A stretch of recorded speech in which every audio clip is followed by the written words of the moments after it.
Hey everybody. So today's gospel, Mark 10, 35 to 45. We have one of these moments that are pretty common in the gospel where Jesus asks us a specific question, right? I mean, he's asking the specific question to somebody in the story, but the question is for us as well.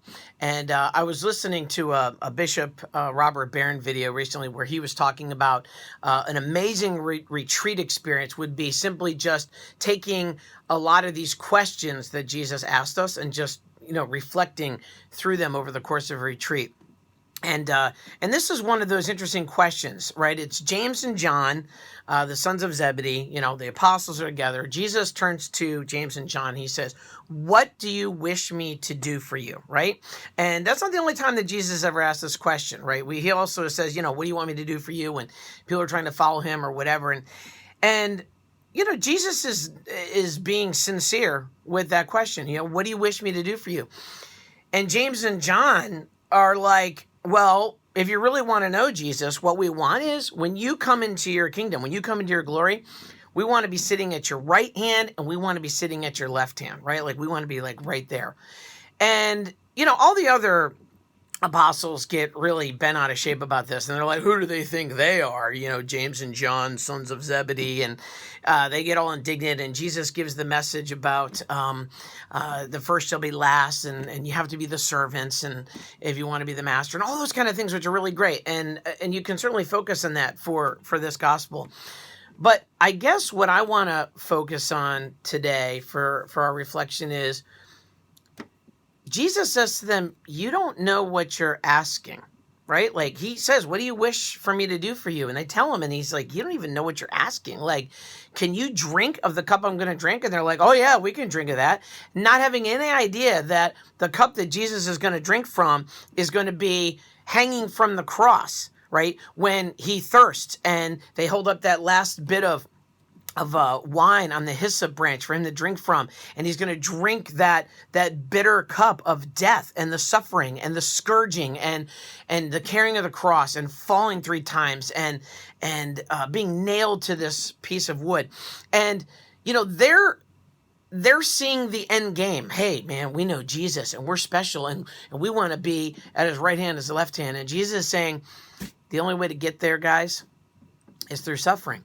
The only way that we can get, just in human life, the only way we can get from point A to point B of becoming a better person, right? If you want to become a healthier person, you got to exercise, you got to eat right, you got to discipline yourself, you got to say no to some things.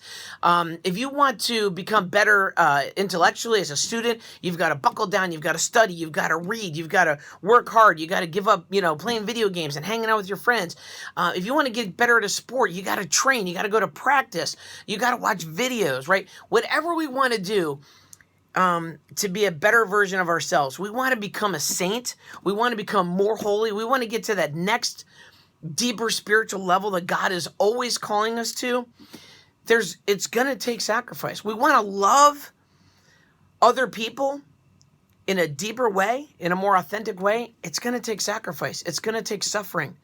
There's no easy road in life. There just isn't. Not if we want to be free, not if we want to experience satisfaction, not if we want to experience true happiness and joy, not if we want to experience true love, not if we want to experience the glory of God. The path is through suffering. And I think that's just what Jesus is saying. He's like, what do you wish for me to do for you? And there's all sorts of stuff that we might want Jesus to do. And I think if we were really honest, like if Jesus was standing right before us and said, what do you want me to do for you? It'd be like, oh, I want world peace. No, that is not what I think most of us would say. We would say something more personal, something more real, something more authentic if we're really being honest. Ultimately, what we all want is we want to have fulfillment in our hearts. And that can only come from Christ. And we can only get that if we follow him. And the only way to follow him is on the path of sacrifice and the path of suffering. And so I encourage everyone watching this to ask for the grace to follow Jesus. And when he says, what do you wish me to do for you? Our simple response is, Lord, I just want to be more like you. Whatever you need to do in my life, to help me be more like you, I ask you to do it. And if we can have the courage and the humility to pray that prayer, our lives will be completely different. And we will one day experience the glory of God. God bless you guys. Hope to see you next time. Bye-bye.